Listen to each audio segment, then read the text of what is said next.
Today's podcast is proudly sponsored by Awaza, the name behind some of the most trusted pond equipment in the hobby. If you're serious about koi or looking to upgrade your pond, consider looking at Awaza equipment. The Profi-clear drums, water pumps and systems are designed to handle serious pond loads with minimal faff. And if your goal is crystal clear water, then look no further. Awaza allows you to enjoy your fish rather than just constantly firefighting your setup. And to be honest, it's the sort of gear I wish I used from day one.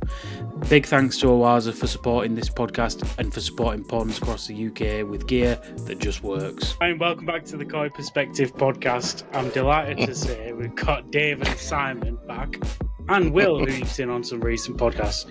How are you doing, Dave? You all right? Yeah, we're very good, thank you. But I'm in the boudoir, so excuse the background. I was just saying that my wife bought me a flash camera, or so I remembered that my wife had got me this flash camera, and I can't use it, so I flopped it. So for this week, I'm back on my normal laptop. But next week, normal service will resume. Okay, and Simon, how are you doing, mate? Yeah, not too bad. Good stuff. And Will, how have you been? I'm doing good. I love the way that Joe didn't pick up then, like the human. He said, "How are you doing, Simon?" So I went, "Yeah, okay, mate. Yeah, not too bad." And you went, "Oh, okay, that's good." Is that just lad culture?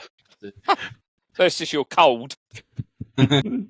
Maybe so. But quite a lot's happened since we've last spoke, to be fair. So we've had the National Koi Show has been and gone. I know you. I think we all visited that. All got down to it. Yep. Yeah, we all went on different days, didn't we? Unfortunately, I didn't see either of you two.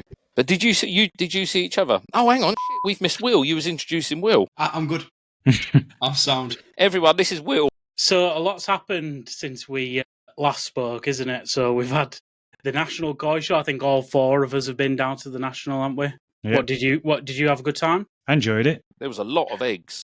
I'm surprised a few people didn't chance their arm and dip a bottle in. Well, you got some of the best koi in the country, there, aren't you? There's some of them like good parents. Yeah, it's been a right treat. But as Will knows, jet washing them vats after they've all dried off, not a treat, is it? Yeah, bad do. I've spotted a couple of them that were down there. They said the heat as well. It took its toll. Right. 16 to 24 degrees, wasn't it, the change from night to day? Yeah. I think I've heard there were nearly 30 vats as well, or just over 30 vats that needed to be jet washed. Long day, that. Very long day. And I think a good friend of mine, Craig, I think they'd been changing so much water that they wasn't sure whether or not they were going to have enough water to fill Craig's trailer up to get it back to Scotland. Wow. So, yeah, they were literally, it was that close. But not, again, what can you do if they all start spawning? I guess that's I mean, over the time we've been doing this podcast, I've kind of said it along the way, like, I much prefer indoor koi shows. It doesn't say, like, indoor, you just don't get that, but it prevents it to some extent, doesn't it? Even still, though, on a day like that, an indoor koi show would have been roasting inside that barn. We had spawning on the first year when we were doing the big water changes, but in fairness, from the trickle, we've been pretty safe. But that first year as well, we left the hall doors open on either end, so like at the entrance and like back at the end of the hall where I think Koi Waterbarn and Quenny have usually been, we had the big doors open, so it became quite a wind tunnel on a night, and I don't think anybody like clicked that first year to go, oh, it could actually be like a lot of like wind through there. And I think since we've done that, we haven't done it a second year, third year, and we haven't had many spawning. I don't think we had any last couple of years, have we? I can't remember any last year, in fairness.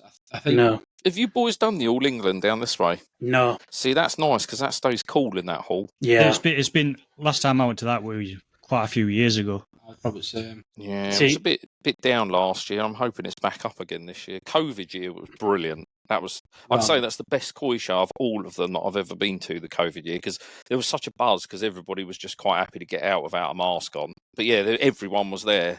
Yeah, but no, I think if we had Atsumi on this podcast right now, he'd be telling us, this is why you don't have koi shows in the middle of your growing season. Or unless you can get away with it as long as you monitor the perfect swimming behaviour of the fish. To be fair, I do. You know me. I actually agree with Atsumi on a lot of stuff, but I do believe that koi shows have to exist in this country in summer. I just don't think there's any way around it, unfortunately. But is that where the All England have got it better, where they do it September? Mid to late September. I think that's a better time. I mean, the ideal time would be to do it in winter, right? When the temperatures are lower, easier to catch your fish, everybody's fish looks better, it's easier to get body shape, there's less risk in transport. Like, for the exhibitor, winter is best. I don't think any of us here would disagree with that. But the dealers need to sell koi at the shows so that the shows can exist. And it's almost backwards. We do the koi shows really at the time of year for the dealers, not for the exhibitors. And yeah, I think all of these risks could be just taken away by doing something in winter, but it'd have to be somewhere because the dealers are not going to bring vats and vats worth of koi and then not sell them, are they? Like, what's the point? It's rocking our place with the All England in September because I've spoke to people, or several dealers that say it's really good to get rid of the last of the koi for the year, and they can have some really good bargains because they've made their allotted profits on vats. But on the other hand, I've known a couple of dealers, big ones, that have got before the All England show and actually have sold all their stocks, so have had to drop out. Yeah.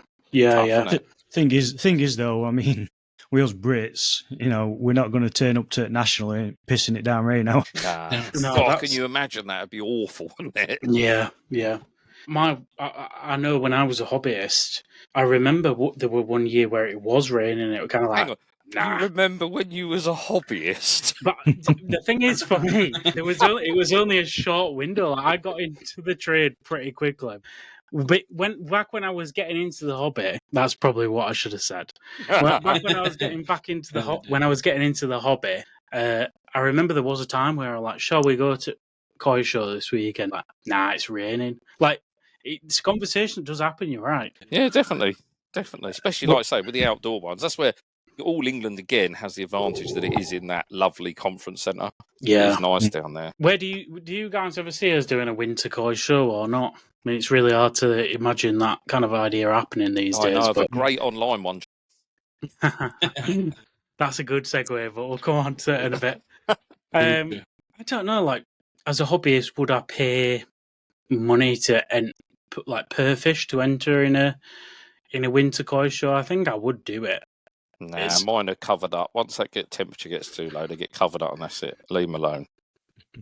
What about you, Will? It depends. I think obviously the perks of indoors definitely makes things more doable. I wouldn't like to be outside, but yeah, I suppose, like you said, there's a few variables. The fish will look better. They're a lot more relaxed, laid back, I guess. The conditions just started picking up. If there were a good turnout, effort. If there were a good turnout, I think if there was if it was on part of me, I had this. I've been thinking about it for almost like a year. Like, the idea would be it'd be on I know this is going to sound so elitist and people are going to come at me for this, but I'd love to get to a point where it was invitation only to come to the koi show or something like that. So you actually. No, I know. But I'd love for it to actually be on a basis where you actually have to have I'm not saying that you should have to do it for koi show. I'm really digging a hole. Well, this is brilliant. This is where Joe digs himself into a hole and then everybody leaves comments. It's fucking brilliant. But say, for instance, if you want the best of Britain all going at each other, you want the best hobbyists at the koi show, I'd love it to. I'm not saying it would be invitation only, but you kind of get the feeling where I'm going, where you have to almost apply. You could go off the BKKS, the GB, the other one, and then the All England. And it should be, really, you should have a follow-up show, shouldn't you? So all the grand champions, because quite often they are different champions at the shows, and then they go into, like you say, by invite, they go into the knockout round for the best of Britain. Maybe that's it. So say, for instance, this hypothetical koi show that does not exist that I'm hypothesizing about would be that you have to have won a champion award at a show in the last 5 years to qualify. So it would be like the best of Britain winter show. Say, for instance, you just rent a hall for a couple of grand and then you get some vats for a couple of grand. So we're $4,000 in.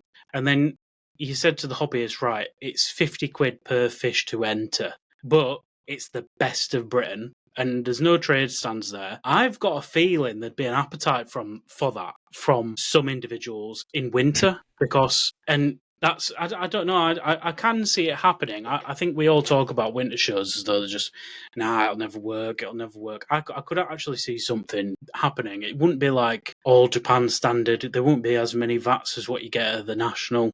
I do think potentially you could get more footfall because if the weather's not so nice, a lot of things don't tend to be happening. So if people are kind of stuck at home, think, oh, we could go inside and look at a koi show. Potentially, there's something to do. And knowing that you're going to go there and see the elite koi, Yeah. you know, it's a bit like if you play golf. You know, to get on a lot of the tours, you have to have won a lot of other competitions. The darts, boxing was the same. Got off boxed at the Olympics before you can go forward. So yeah, no, it makes it depends how much. So the koi hobby almost needs to become like a sport, doesn't it? Shooting became a sport, and there's no reason why koi couldn't be different from that. You wouldn't see it at the Olympics, obviously. I'm thinking how you could call it the Champions Koi Show or something. It could be. I don't know. I think it could be quite exciting. I'm sure at some stage we'll see it happen. And I wonder if that's what some of the people that I know who have like really big koi and really good koi need almost to come out of the woodwork and then to get back into showing again, because I feel like in its current status, there's just not much prestige about winning some of the majors these days. That's my gut feeling on it. Whereas if there was something like an ultimate end goal for them, then I could see that being quite popular. I mean, interestingly, as we just speak now, I've just as this podcast will go out, earlier this week done a video about the Scotland Koi Show.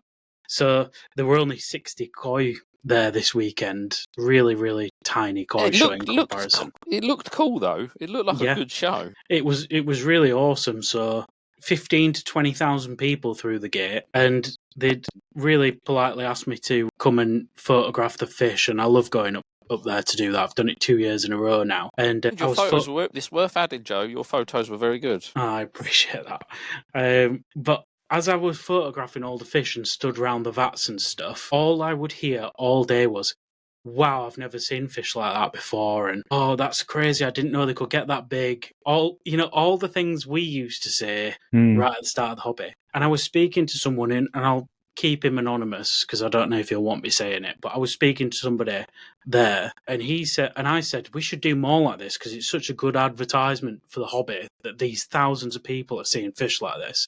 I said, we should do more like this. And his response to me was, well, there's not an appetite from the dealers to do it because all these people here are the type of people who ask loads of questions and use a lot of the time but don't spend money. So there's no appetite. I'm just writing in a magazine that will have gone out just recently, and I'm just writing about it at the minute, and it was a really good point.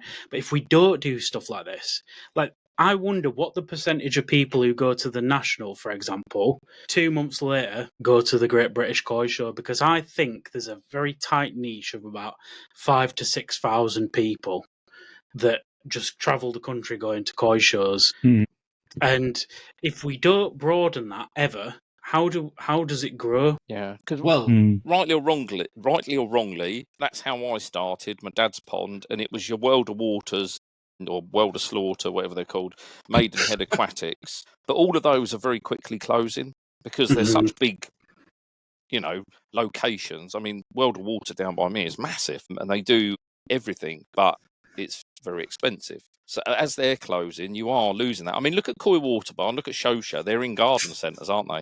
Yeah. Because you get those people, and certainly if you come in with kids as well. When I was did that day working at Koi Water Bar the other month, I was really surprised at how many of the people that came in just sort of wandered in out the garden centre with their kids, and then all of a sudden their kids are hooked. But if you then haven't got the 15, 20 quid koi to service those people, they're going to look at the prices once and go, bloody hell, it's expensive, isn't it? And they don't come in again. That's the problem. Well, I think that's one of the things when Keith designed that place down at Koi Waterbank, or Keith and other people, I don't know how it was, but he did the whole feed the fish thing, didn't he? As you walk in, the massive window and stuff. So it kind of feels like it was built with the novice in mind to really get them and capture their imagination. I don't know. Well, this is quite an interesting conversation, because this is a conversation we must have nearly every year with the Great British Koi Show. Is basically, how do you get bigger? Because I do think it's at a point now where it needs to expand, but it's what else do you do? And like you keep touching on, is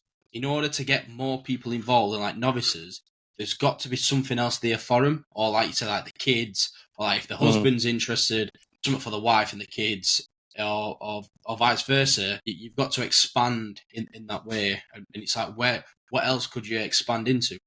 I've got it, Will. I've got it. Koi and haircuts. There we go. So the bloke goes in and looks at the koi or lady, and then the partner has their haircut. That's it. I thought you were on about Will then for a minute. I got longer. I've fucked to that point. Will's hair is luxurious. It's silky. Try my best. That's Yeah, you could. Yeah, you have your nails done, Koi and you can actually, if you pick a fish, they'll then do your nails that match the fish. If you have a kahaku, you walk out of there like red and white nails. That's it. Oh, The women would love it, and men, obviously. Mainly the women. Do you know that was the Scotland Koi show? Like, I walked around myself. They had the Goldfish Club. They had the Scotland Orchid Association. They had I love an orchid. bonsai. I think they had plants that eat like insects there as well, like a club for that. So what do they call them? Yeah, there's a name for them. Plants. Yeah, so they were like a club for that as well. So there's just it kind of like bringing everybody together in Scotland, and in Scotland, you know, from speaking with people, I don't even think there's like a proper what you'd call like a Japanese koi specialist up there. Like, I know that a lot of them travel down to Chris Masters and buy fish at Chris's and take them up north. Yeah, there was a really nice guy that I met through a group that I used to help admin on. And he's called Highland Koi, I think. So he set up a business based. He had a koi. He was a hobbyist. He got so fed up that there was nothing up there. He actually started a koi health service. Aaron Hutchison, I think his name is. I'm sure that's pronounced right. Yeah, I think I might have seen him on. I don't know if he's listening. Hello, if you're listening. But yeah, he set up a business out there because there just wasn't a lot up there. Did you see any tartan koi? Not this time. Beautiful. But what you got to remember is koi are very much a part of people's gardens. So like a lot of people with ponds and that tend to kind of go down the garden route because it's kind of goes hand in hand together sometimes. Yeah, and interestingly, like as well, you see even in the orchids, even in bonsai, even in everything, like as you go around the gardening thing, Japanese, like not just a koi thing. It's in everything gardening wise. Yeah. We've spoken about that a lot on the podcast, but it's definitely the in thing now. And I just feel like we're not doing much to capitalise on it, if you know what I mean. Are we really giving koi the exposure they need to gardeners, to people who could be like prime candidates for building ponds over the next years? And maybe it's a call to like the dealers out there. It's a good business opportunity to maybe ring up your local gardening exhibition or something like that and just see if they'll have you there. Because just going off the Scotland Koi show, for example, like some of the numbers they're getting, and obviously the Scotland Koi show have been able to afford it as a club, which, you know, they're quite a small, tight-knit group. It can't cost them a right lot to be involved. I'm thinking from like a dealer perspective, you could go there and actually build yourself a massive network out of just connecting with gardeners. Like if you don't, I'm not saying stop exhibiting at your koi shows. I'm not saying that. But what I'm saying is maybe there's a massive business opportunity for some of these people out there to just connect with gardeners and not necessarily or the koi nuts like us for. I think, and there's money there as well. So what do people do when they retire? So they've got their lump sum off their pension. What's the first thing they turn to when they retire? The garden. Koi. Yeah, koi. Yeah, koi would come into it. I know so many older people that have looked at my pond and gone, do you know what, I might get a pond. Yeah. And then you very quickly tell them, no, don't do it. I'll fall for it. But yeah, no, interesting. And then, well, to be fair, that what you just said of Scotland is very much how Holland Koi show is. So I can't speak to now because I haven't been in the last 5 years. But like the first time I went to the Holland Koi show, it was at a castle. So the gardens surrounding it were amazing, you can imagine. But there was also like Japanese traditional musicians playing. There were like samurai displays. There were a goldfish show. There were a tropical fish show. A bunch of plants, bonsai show, whatever. Obviously, then all your dealers and so on and so on. And they'd sort of really branched out, similar to what guys in Scotland. Yeah, no, it's interesting. Maybe we're just lagging behind. I know the team at Aqua Group are actually putting together like a proper. So there's a show called Aqua with a H on the end, Aqua, and they've got like loads of trops and marines and stuff going there. Is that the one at the NEC? Yeah. So it'd be quite big. I think there's something like 80 exhibitions or something there. It's massive. And they're going to start to doing hire bits out of the stuff. NEC is bloody expensive. Yeah. It is a big show. And in fairness to the people down there, which is what I think the next step for a lot of dealers, is they make an effort with the displays. So like a lot of stuff they fetch is like really impressive to look at, like the setups. Obviously, it's a bit easier with fish tanks and stuff like when they get them all planted up in marine tanks with corals. It's a bit easier, but they really make an effort with displaying things. I think that goes a long way. It's appealing to stand and look at. Yeah, definitely. I think like you see some really impressive displays in koi, but a lot of dealers just do kind of like bring a vat and a sign, and some of them stick on luminescent stars. You're gonna dig yourself into another hole. Yeah, screwed it. Yeah, cut that bit out every time. Yeah, what's that thing? What's all the days shit. out across England? Who's that run by? Oh, National Trust. Tap into the National Trust for koi. They have moats everywhere, don't they, full of fish? Yeah, they probably hate koi keepers because we go and chuck all at ones we don't want in them. Oh dear! Do you know? I heard the other day that somewhere in Barnsley, a lake in Barnsley, had a huge KHV outbreak in Barnsley. Yeah. Oh, that's sad, isn't it? That is sad. Do you know it's rife in fishing lakes compared to like koi ponds and stuff like that? That's something I've learnt this year. I always thought it'd be the other way around, you know? Well, I once got told by CFAS, who were at the National many years ago. He said because the fish grow better in Europe because it's a bit warmer, all the carp gets grown to massive sizes and then they smuggle them over into the UK. Yeah. Cheaper. That's what CFAS were telling me. That's where most of the KHV crazy. But yeah, speaking about koi shows and that, the digital koi show, none of you have entered yet. What's this all about? He's a bit early for me to be getting. Bit early to be getting. Get your excuses in early. In my defence, I've had a right old cut down. I've had a cull in my pond. Not killed them. I've moved some on to friends, family, and whatnot. So I'm down to a few, and I have started bowling them up. I want to do a bit of. I did say, I want to do a bit of a video of getting them out, entering them, taking the pictures, and that so people can see it. But yeah, definitely will be entering. Don't think I'll win anything, but I'll definitely be entering. Yeah, if you win out, people will just say it's biased, even though it's not me that's judging it. You've confirmed it. I'm not going to win anything. Brilliant. No. I've got a new trawler net coming next week, so that's what I'm waiting on. A what net? Sorry, a new trawler net. That's one of them. Sign net. Yeah, sign net. So basically, I'll drop the net in one end of the pond and just pull it through. Puts the koi into one corner. Yeah. Because it's weight is indoors and it's got the winds on and everything. In nightmares to catch fish. Absolute nightmare. Yeah. So you'd be chasing them all day trying to get them out of Will's pond. Running outside, sticking net through conservatory window, and then it goes to other side, running inside and going over window. People don't realise how hard it is catching koi. I don't think I've ever caught koi out of my pond, socked them up and put them in a bowl. And when you finish, you think, your back hurts, your neck hurts, doesn't it? It's a nightmare. Or you're having a side water. Yeah. There's always fun. There's a few Friday mornings with me and my dad with thrown socks across the room. Oh God, I should have said. Nets have gone. Fuck fish. Fill it in. It's hard work. Do you know it's the most stressful thing in the world is netting fish. I hate doing it. But what I really wanted to tap in with this digital koi show was, I'm sure there'll be a few people listening now that have already got the videos and photos on your phone as well. Like Dave's going to the extent of netting them, which I'm really delighted he's going to do that. But I thought to myself, it's a good opportunity for people who might have already got the photo and video from their dealer already, or they might have welled them up earlier in season. So like the videos don't have to be date accurate. They can be up to like 6 months old. So that pretty much rules anything out you bought it rules anything in that you bought in spring. So yeah, I just thought it were a good opportunity for people to. It's free. I think we've got nearly £3,000 worth of prizes now to give away. So it's just absolutely snowballed in that respect, and I'm trying to figure out how to live stream. And I can't believe it's not absolutely gone mad because it's brilliant. So we talked about this, didn't we, in other podcasts, and my daughter does it for horses, and it honestly is a brilliant bit of fun. It's just really good fun, and seeing your own koi on a screen is brilliant.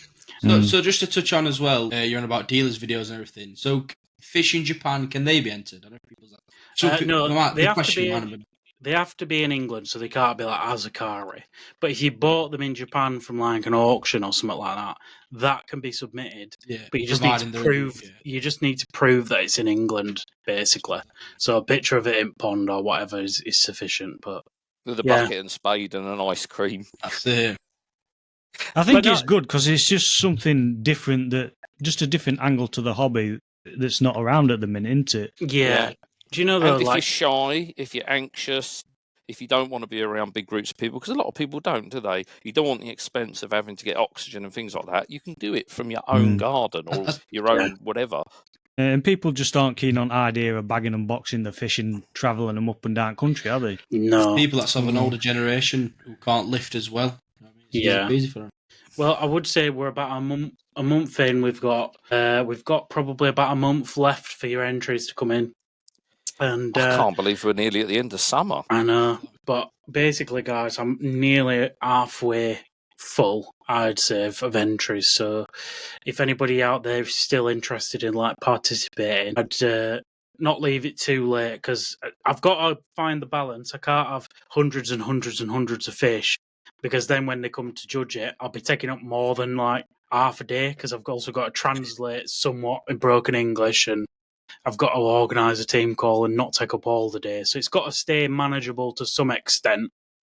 But the good thing is I'll be recording the whole judging process so you guys can actually see them flick over your fish when they go, nah, not for me. And you'll have your moment in the sunshine. So, yeah. I think, and as well, to make it extra appealing as well, so aside from the judges, we could do a podcast where we do Rate My Koi. We can actually look through a lot of the entries and give our own... That's playing with fire, though.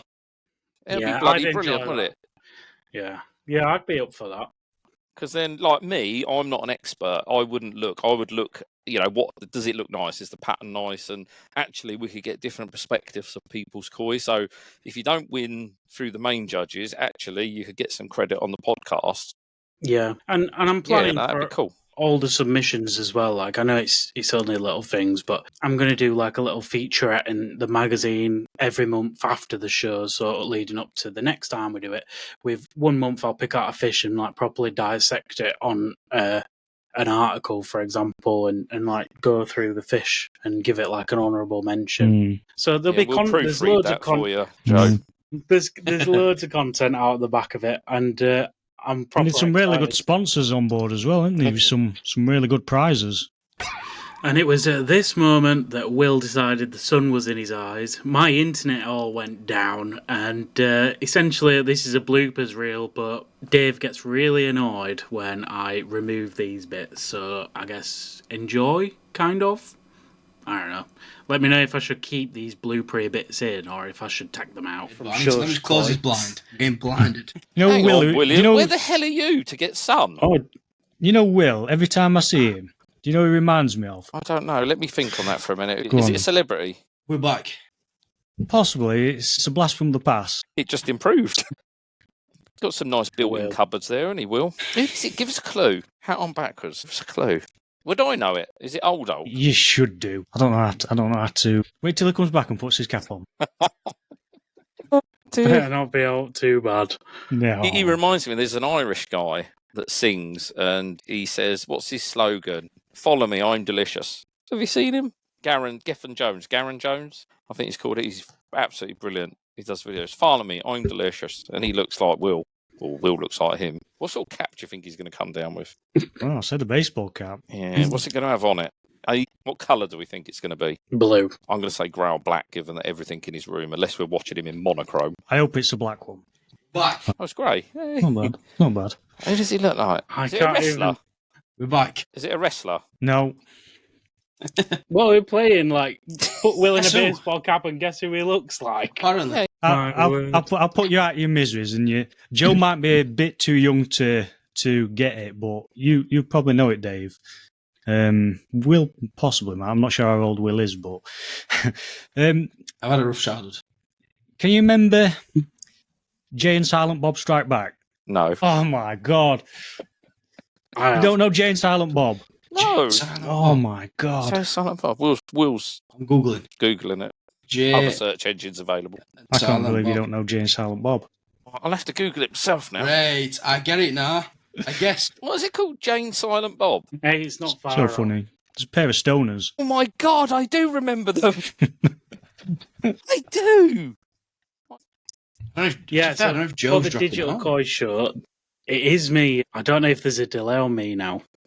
Can you hear us, Joe? No? Yes, Oh, you can hear us. You're frozen at the moment on the screen. Oh, no, you're moving. You're doing that. I think there Joe's might be a on delay dial-up. on me. Why is my internet doing this now? I don't know. This guy writes a magazine and he can't even get his internet working. This is Golly. the first time this is up. It is, to be fair. Crystal. Is that Yeah, better it's now? better than it was, Joe. Yeah. You can hear me. Oh, hang on.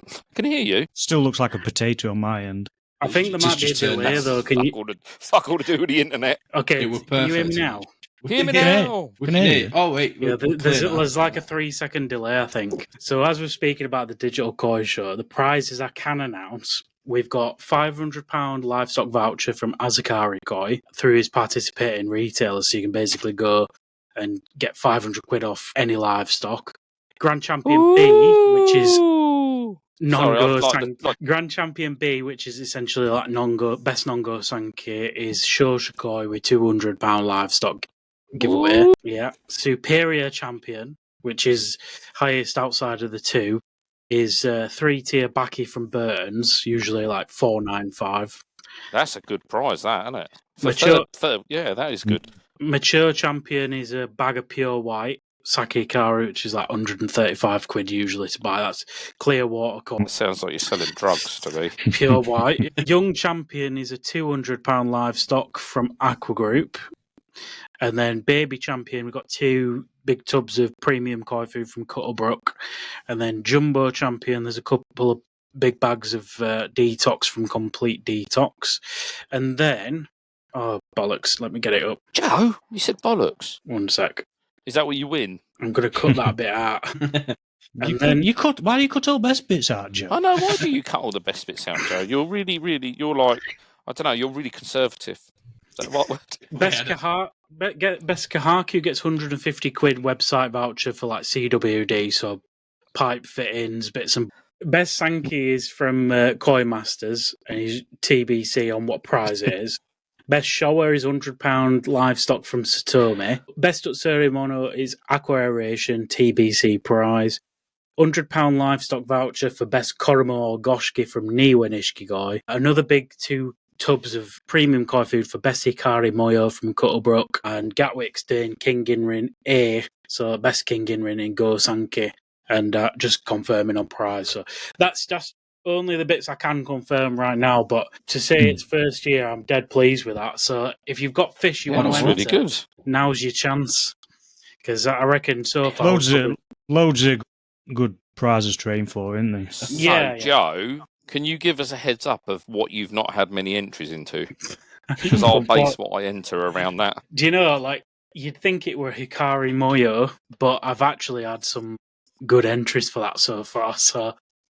Oh, okay. Expect the unexpected, basically. I'm not going to tell you what's going for Jumbo, but it's still open to be won, basically, so... You have to be in it to win it, as they say. But yeah, no, a bit of fun for people, To innit? be fair, that's quite an interesting topic. Sorry, I think it was a delay. Yeah. Apologies. But yeah, an interesting topic. You just talked about unusual fish. It seems to be just growing. The more and more like big scale or whatever, just like unusual metallic fish. Well, we saw Aragoki, didn't we, last year? Really hit hard in the beginning of this season. Everything was Aragoki, wasn't it? And then there was the yellow monkey. Yep. Everything was yellow monkey, wasn't it? Yeah. But yeah, hopefully the digital koi show will be a bit of fun for people. That's all that we're intended to do. Not to replace anything that's already there. Just a bit of fun for people, A innit? bit of good fun, Joe, but we mustn't forget you have put a shit ton of work in, a lot of work into this in the background, haven't you? Yeah, but it were you two that actually gave me the No. That was just the idea. But in terms of the work that's gone into this, going to all these dealers and the prize givers and the actual website to do it, you've put a lot of work into it. So I hope and getting the Japanese breeders on. Yeah. Well, that for me were a big bit because I just want to bring the Japanese into showing us what we should be looking for, and if there's, I'm really hoping that what I can get is a bit of an explanation as to why which fish wins. Yeah. I don't want to like say I'm definitely going to get that because it'll all depend on when I ask. They'll say yes or no, and that'll be it. So I can't guarantee anything because that's just how the Japanese are, isn't it? But we got three judges that are really like different ends of the spectrum as well. We've got Ogata that's been around the block, won the All Japan Koi Show, which a lot of people don't seem to remember with Ogata that he has been there and done that. We got Marichiku, really young guy, just only taken over recently in the last 5 years, the koi farm. And then Mariju's kind of like in between, really well known farm, really respected farm. But they'll all have different opinions. And so I think 3 different judges. We should get a second vote from the English judges to see how they compare. I think it'll be. I wanted to move away from like the judging scene we have over here, because if you want to get that, you can get that from your local koi show, right? And for me, this was just an opportunity to do something overseas. And if I don't take them up, I mean, I'd love for us to eventually like get the Japanese over here judging. That'd be the ultimate goal. I've spoken about it before, and it's even shown this year, right? I mean, even the boys at Exclusively had flown out Odekan. Along with Sumi from Atsushi from Mr. Nishikigoi. So, it is possible, it is plausible that we can do it. It's just there seems to be a lack of interest in it from the BKKS side. Well, did Odekan have any part in picking the Shinkokai? I believe so, yeah, we're involved in it, wasn't it? It looked like it from outside looking in. Well, go on, just to touch on what Joe just mentioned then, the Japanese judges. That is a conversation that obviously we've had at our show, and it's been had many a time. The complication becomes with the BKKS, because that's the society and they have their own BKKS judges, and I'm almost certain they wouldn't want to judge alongside a Japanese breeder for that reason. I can't remember exactly word for word for the conversation, but basically, as far as I'm aware, it was something to do with the BKKS judges. With face, obviously I know Alan Tate quite well, and I know him with face, but I couldn't listen to him all. So I did speak to Alan Tate once, and that must have been at the All England Koi Show. He was very pleasant, actually. I will say that he was very pleasant. Yeah, he gave me quite a lot of feedback last year at the Junior Koi Show. Really helpful information what he gave me then. Because I kind of like a typical hobbyist. When I saw him, I was like, "Oh, look, it's a judge," like you do when they're trying to judge. I was like, "Oh, it's a judge." But he took the time to talk. He was very, very nice. He'll talk to anyone, in fairness. He is a straight up bloke. I mean, sometimes, with any judging decision, there's always going to be a different opinion. And like I said, there's sometimes Alan's made a decision, and even I've gone, I don't know about that one. You know what I mean? Not very often, but on rare occasions. But that's just everyone has different opinions. Same for any judge. Same for any person. Will, do you help out with the BKKS? Only at my local section, so the Yorkshire section. Right. I've never really had too much. I've obviously been a member of the national, and I have been down to a majority of the shows, but in terms of actually getting involved with the committee or anything, because I don't think we've got any of that down south, have we? We've just got the South East Koi Club and the Kent Koi Club. I think that's all we've got down there. So they're not subdices of the BKKS? I don't think the All England are they? The South East Koi Club. They're their own. Fair enough. Yeah. No, the South East went independent of the BKKS a long time ago, yeah. Which is a shame, because what you've ended up with is just 2 competing rather than actually... Yeah.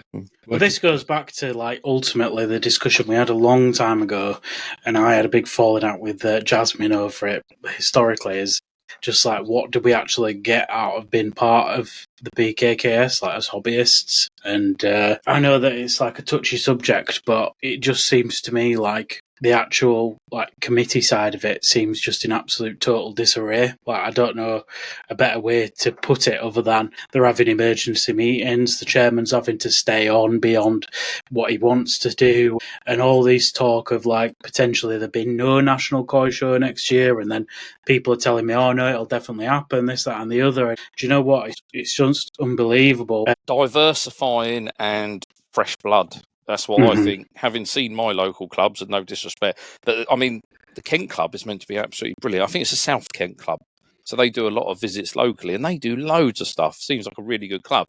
Whereas the Southeast Koi Club there's a couple of right pricks there.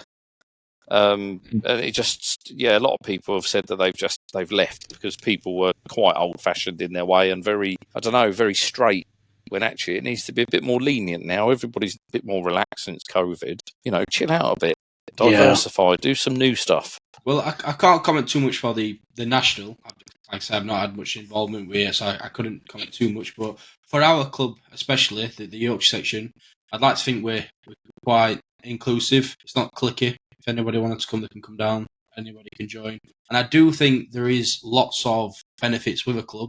Just being able to meet up every month and just talk koi. Do you know what I mean? And it's stuff where you wouldn't necessarily reach out to 10 different people, but when you're all sat in a garden together, you can sort of go, oh, I noticed this week. What's your thoughts? I noticed this week. What's your thoughts? And you can pick everybody's brain and you get information and you can sort of like go, well, look, if 6 of them said this, that's possibly what I should do or need to or what has happened.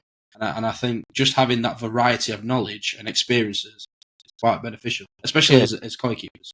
10-minute conversation versus one comment on a Facebook page or in a forum is a big difference. Oh, definitely. Yeah, definitely. Yeah, I mean, I think we said on the podcast we had Paul on. I think it's the difference between going onto your koi club's WhatsApp group and going, I've got this problem, and is anyone else, add it? And I think, someone will just go, well, have you tested your pH and KH or something like that? And it might be something as simple as that. Whereas if you're not in a koi club, you go on Facebook and you get the wrong information, you could just lead yourself down an absolute rabbit hole. And take your koi out and scrape them. That's what you got to do. No matter what the problem is, have you scraped them? Have you scraped them? Have you scraped them? Stop fucking scraping koi. And another one is like, obviously, God forbid it ever happens to anybody, but like, obviously, rubber fittings have been known to go. But let's say I've got a rubber fitting on my drum, it busts, and my pond's currently emptying. I know I could put a message on that WhatsApp, and pretty much 99.9% someone will have a straight fitting. They'll go, I've got one, nice. Get it. And you've got that as well. And everybody would want to help you out. Yeah. Especially like someone that's been on holidays, and they'll go, oh, I'm on holiday, and so-and-so's looking after my pond. I know nothing about fish, but apparently my drum's not working. Can anybody go and look at it? It's just little things like that. And you've got that communal friend. Yeah, that sounds really appealing. Hugely appealing. I'd love that. Do you know, I did think about setting myself. I know it's all going to sound like he said, she said type thing, but at one point I thought to myself about maybe there's a space in koi for like let's say an app, right, where you could go on and you get like a chat group for each different topics. I don't know if you guys like do Reddit or anything like that, and you've got like a theme on Reddit, so the theme would be koi, and then you've got health related questions, build related questions, and it's all topical to each thing. So you'd have an app, and then you've got like certain sub threads where you could go in and ask a question about build or ask a question about koi health, but you could have, say, people on the app who were like verified as like experts, for example. So say if it's about water chemistry, Andy Finch could be on the app as a verified somebody who knows about water. And I think there's a massive space for that. When I was into cars, old Volkswagens, do you remember the proper forums online where you had all the topics, and then if you had a difficult question, you'd hashtag moderator, and one of the moderators would be specialist, and they would say, right, so-and-so will be along in a minute to answer your question, and sure enough, within half hour, that expert had come along and answered your question. They were really good, the proper forums. There is still 2 or 3 forums still going, but I'm just not quite sure how many people actually still use them. This is what I mean. If it was like an app on your phone, and like I've always thought maybe this podcast could be in like an app, for example, and maybe there could be like seminars where you have to like, you get like actual somebody will come on and give a talk, and if it's as simple as like on an app on your phone. Like, I've thought about all this. Why the hell is the BKKS not for this? Like, I know it all takes time and money and everything else, but like, that's the Koi forum. Hang on, the light's funny because it's crap. It's the Koi forum on Bulletin. Yeah. So that's now 9 times out of 10, if you Google something, the first search will come up will be that koiforum.uk. We had a proper one that we built a few years ago and was not cheap, but it was just nobody ever used it. And then, I'll be honest with you, WhatsApp kind of took over, where it's so easy for someone just to drop it WhatsApp and go da-da-da-da-da-da-da-da, and then a lot of messages will fire. Have you done this? Have you tried that? Do you know what I mean? So that would be the problem. The one thing I would say about being in a WhatsApp group is that you go in a WhatsApp group and they get used for sales a lot of the time as well. That's a big bugbear for me, is that any WhatsApp you go in, it's like, oh, look at these fish, look at this fish, this is going in auction, blah, blah, blah. And like, to me, I'm not interested in that kind of stuff. And in the WhatsApp groups as well, I'm not saying this is a bad thing, I don't mind this, but like, you'll sometimes go into a WhatsApp group and you'll have 50 pings and it's all about the football that's just happened. Or, oh, have you just seen this? Have you just watched the Tyson Fury fight or the Usyk fight or whatever? And I'm like, I don't mind it. But what I'm thinking of, it'd be like an actual like Q&A forum where you go onto your app and if you've got a question and then there's like a general Koi discussion page or something like that inside the app. Like concentrate, like, just Koi content. Yeah. So if somebody's just gotten interested in Koi health, they could go into the Koi health subreddit, and then there's Koi, and you can ask your question in relevant sections, and you can just mute the ones you're not interested in. Like, the other thing with WhatsApp is the constant notifications as well. Like, that really irritates me. I think every single WhatsApp group I'm in, I've muted them all. I'm still in them. Yeah. I just cannot be at work and it's going ping all the time. I just can't do it. So, I agree. You work from home. But if I'm out filming, you know what I mean. Was that before or after you was in the hobby? Honestly, you guys drive me up the wall. You get some stick, don't you, Joe? Have you been on the Koi Reddit, though, Joe? What's Koi Reddit? Yeah, I've never been on. Well, to be fair, I do follow it, and it's always that kind of interesting. But the most common question is I've just moved into my house, there's a koi pond, how much is this fish worth? That's the most common question. Yeah. Oh, yeah, I see it all the koi. time. Or I see a fish that's missing half its side, and what do? Good luck. It's interesting that you say that. Is that I also think that's a big part of how people get into the hobby. They inherit a koi pond as well, don't you think? I think a lot of people inherit them, and then that question you've just said tends to be a lot of the time you see on Facebook. What variety is this? So they'll go and watch a koi partner video, a Yavo video on, and then they'll say £1 million koi fish, and it's like, wow, that could be worth £1 million. And then that's it. That's how people get into it, is because they go, but why is his worth $1 million and mine's not? And then that's how you learn about koi, right? In my head. The best one is like, they go, I've inherited this pond and it's like 15,000 litres, and they go, I've been to World of Water and they've sold me this filter which they've said is really good, and it's like a tiny little pressure filter. They said, it's good for 20,000 litres. It's like, oh no. Yeah. I think we all fell victim to that at one point, though. Yeah. I had a pressure filter. I had a pressure filter. Pressure filter with one of them spinny handles, and I'd spin it so fast, handle would come off. And bloody. I had a multi-bay and a vortex. Oh, multi-bay, that's underrated, isn't it, a multi-bay? They can be, but they just have to be massive. That's the only thing. They have to be like at least big as ponds, then you'll have. But the ceramic medias and the plastic medias nowadays, it's space efficient, so efficient. Yeah. How's your new biofilter going then, Si? Because you've gone half ceramic, half plastic, haven't you? Yeah, to be honest with you, it's working brilliantly since I did that new bio, and because I were always having constant issues. When I just had plastic media, I was always having constant issues with nitrite. I just could never, ever get, not necessarily get rid of it, because I don't believe you can ever fully get rid of, anything really, because while you've got fishing ponds, you're going to have some level of ammonia or nitrite or whatever, but there were always just that level of nitrite, what were just they're constantly hanging round at sort of like a 0.15 or 0.2 or whatever, But since I've had this ceramic in, it's almost been non-existent. Interesting. Been working fantastic. How's your nitrite, Dave? Bugger off. I just like redoing like the pond cycle every week. I just think it's really good fun. So what I do is I kill everything off and start again. I just think it's brilliant.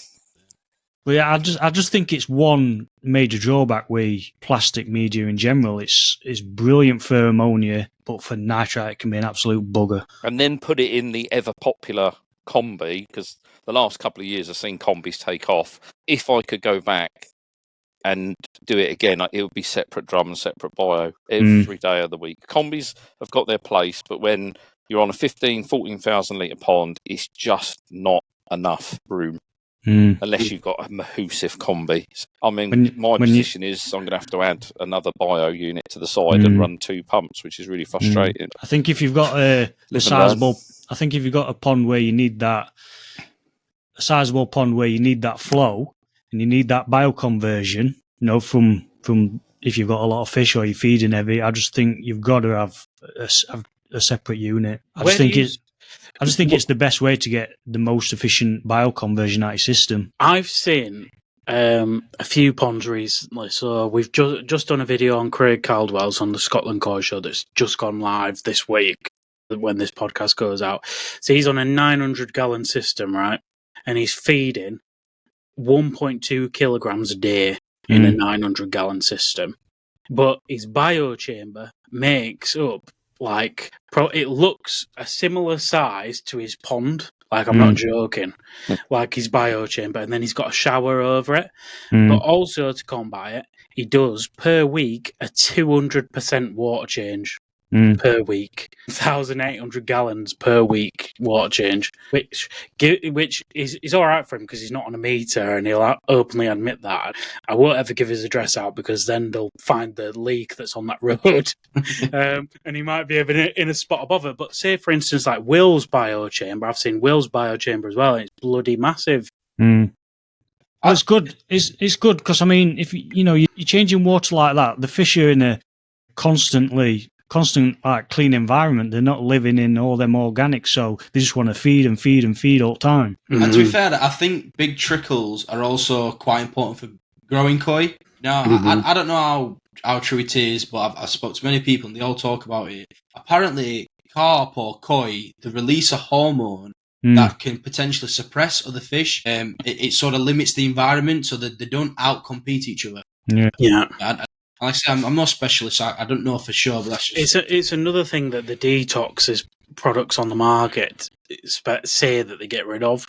It's that thriving. So I said it a couple of weeks back when it's thriving or surviving. Yeah. Do you want them surviving or do you want them thriving? See, this is where I massively miss my Nexus 320. I could chuck whatever I wanted at that. It had near on 260 odd litres of media in it.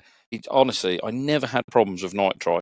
It was only when I got rid of the Nexus that I then started having problems with nitrite. I think that's because the flow rate in the Nexus is so low.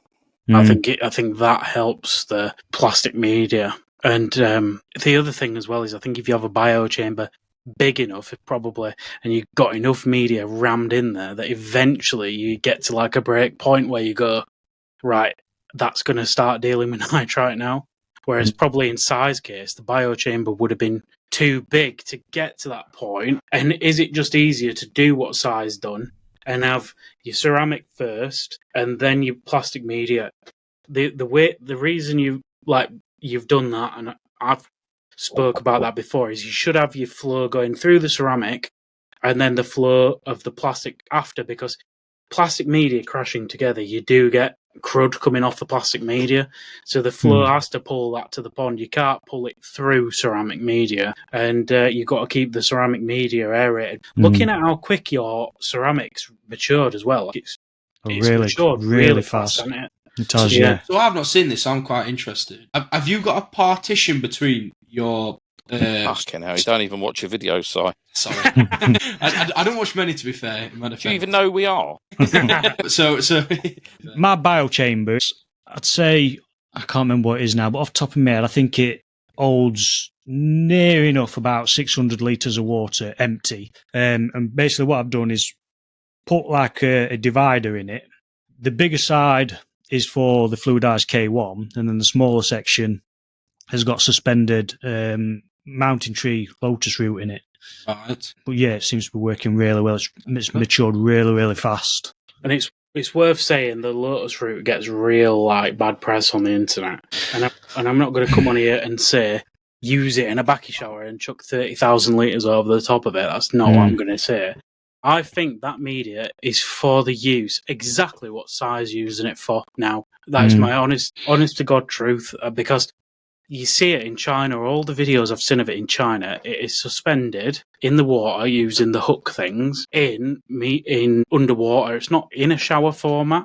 I don't think it's been made for that. So I think what's happened is they've shipped over the Mark 1 products of it. People have gone, look at this shower media, and then they've put it in shower, and then they've gone to take the shower off or clean the shower, and it's all fallen to bits, and they've gone, mountain tree! And it's not actually like, I think some either the dealer who sold it has missold it, or not asked China, is it suitable for that?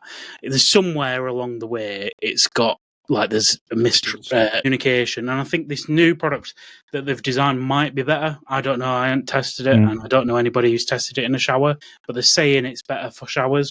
I just like size setup. If you treat the pond, you know you're treating the media. Yeah, with it being submerged, any treatment that you've got to put in that water, you just know that it's going to be absorbing any chemicals that's in that water to get to possibly anything that's hiding within those crevices, rather than in a backy shower form where water's just randomly working its way through whatever way it wants, possibly not even touching some parts of media. Yeah, that's true. One of the things I want to touch on as well, so on my grow on, I'm only this example, but imagine another system. So I, on that system, have a really low flow through, so I think I'm pumping maybe 4,000 litres an hour. It's really quite a slow flow. And so I think the plastic media is maturing quite well because it's quite a slow flow through there. It's gone on a combi drum, as Dave said, so quite a small surface area, but quite a lot of media packed in there. Only a 500-gallon system.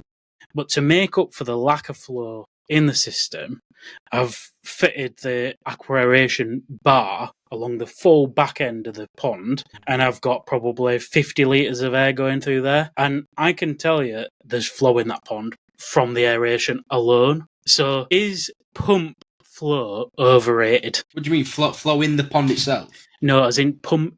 Can you achieve flow using aeration instead of a pump? You can, but I don't think not to the same sort of levels. I don't think. Why not? You're not gonna flow 20,000 litres with an air pump, are you?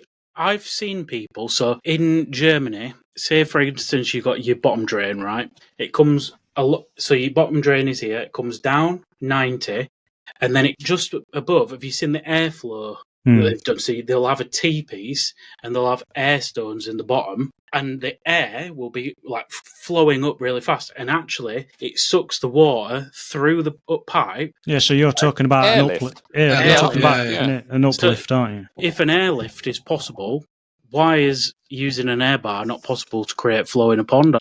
Well, it is possible, but I think you've got to think as well, nowadays though, with Veriflow pumps are made so much more efficient nowadays to get a lot of flow out of them.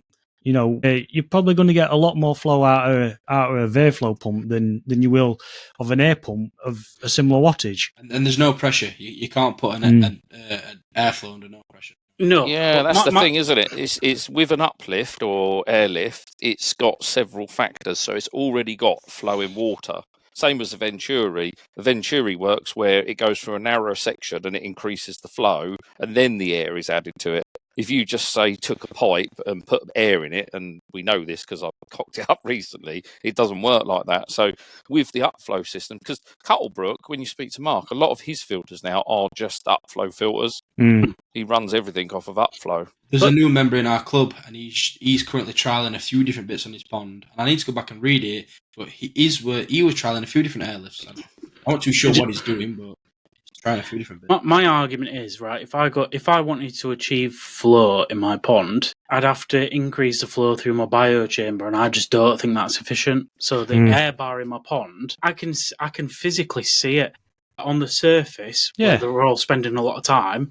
The water is moving faster than what it would have been if I turn the air off and put it through my bottom drain and then turn my pump up. So you want to achieve movement in your pond then, or the grow on?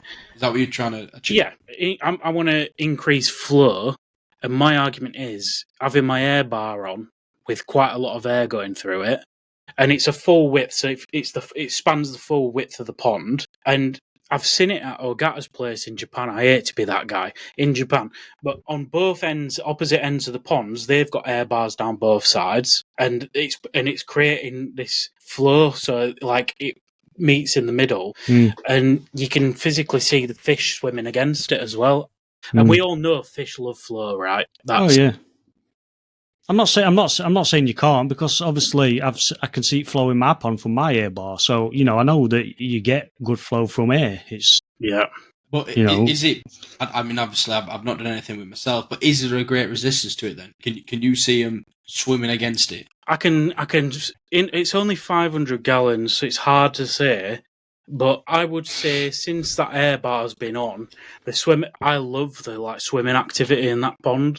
Like when Natsumi says the behaviour we've come to expect in the pond, it's peaking that grow on to the point where now I'm thinking I'd love to. So I'm thinking about with Brandon next year and commissioning him to do a full length one on my 2,000 gallon, which would cost me an arm and a leg. But I really do love them air bars, and it's really actually starting to put me off aerated bottom drains as well to some extent. I have actually kept so on the manifold I've kept a tiny trickle going through the bottom drain just so there's no stagnant water in it. So occasionally a few bubbles come up and whatever. But yeah, I just really love it. I just thought it was worth noting. And if anyone out there is designing a pond, consider where you put in the air in the pond as well, because that makes a big difference, I think. See, my flow ruins so I got a spin drifter, haven't I? And on my spin drifter, so that comes out nicely, but where I've got flow in equal opposite corners on my pond, my tornado effect on my bottom drain now is just way too much. I just get massive bubbles. If I turn my pumps off, it stops.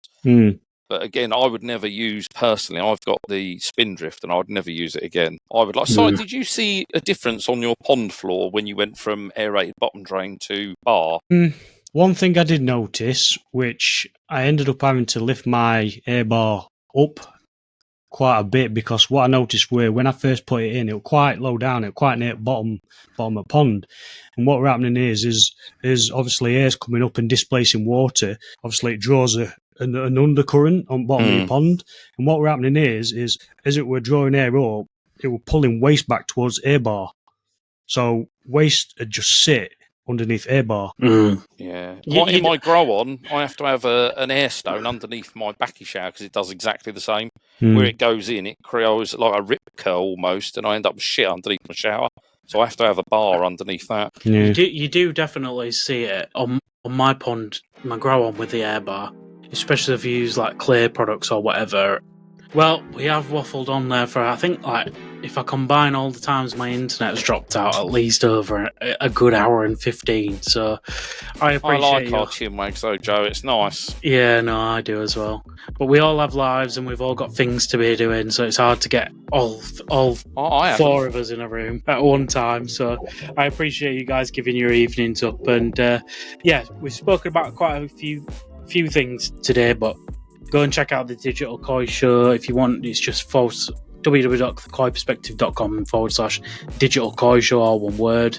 And then also the video with Craig Caldwell we mentioned about his 900 gallon system. I've got a video out about that, and his 200% water changes. So we've had a sneaky peek, haven't we, Joe, of the article in the magazine, and that's a cool system he's got there, and it looks good as well. A nice looking system.